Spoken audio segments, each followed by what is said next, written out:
California congressional candidate Brian Maryott and Oregon congressional candidate Mike Erickson. Thanks to the both of you for being here. Look, nobody would mistake your two states for red bastions. Obviously, very, very blue. But you guys are both in pretty competitive races. Brian, critics on the left are going to say your district is leaning right because of redistricting. What's your response? What's your rebuttal to that?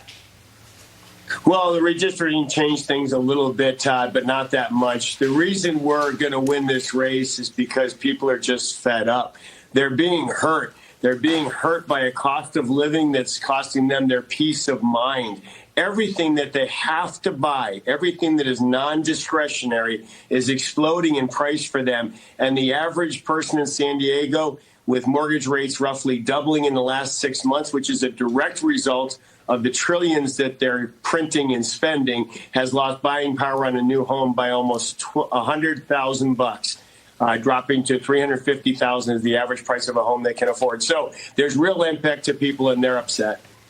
Mike, in Oregon, crime is a major issue, especially in your district, which includes parts of Portland. And President Biden was in Portland over the weekend. And while on his way there, 2 people were shot in Portland.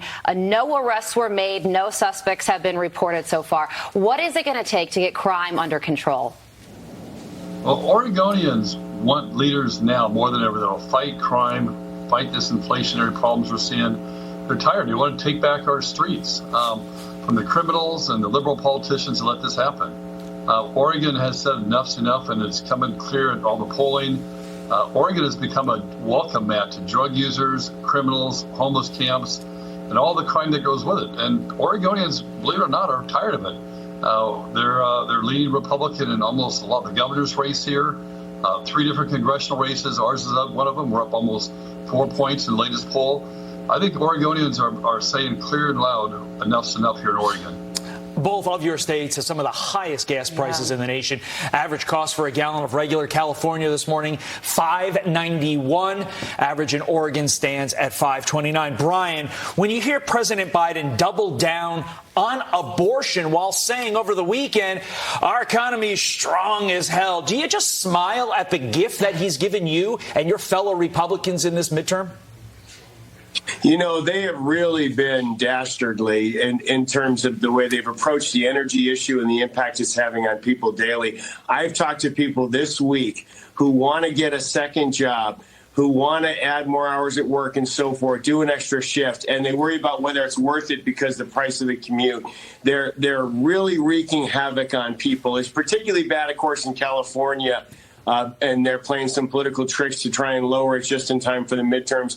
But at the end of the day, your previous guest was right on the previous show. They are pushing people overnight towards electric vehicles with no regard for the financial pain and the distress they're causing them. And people are not going to tolerate it. Yeah, Mike, to that point, White House Press Secretary Karine Jean-Pierre was recently asked when Americans can start to see relief when it comes to inflation. And her response was, well, sometime next year, because that's when pieces of the Inflation Reduction Act will kick in. But Americans need relief now, and you are a supply chain consultant.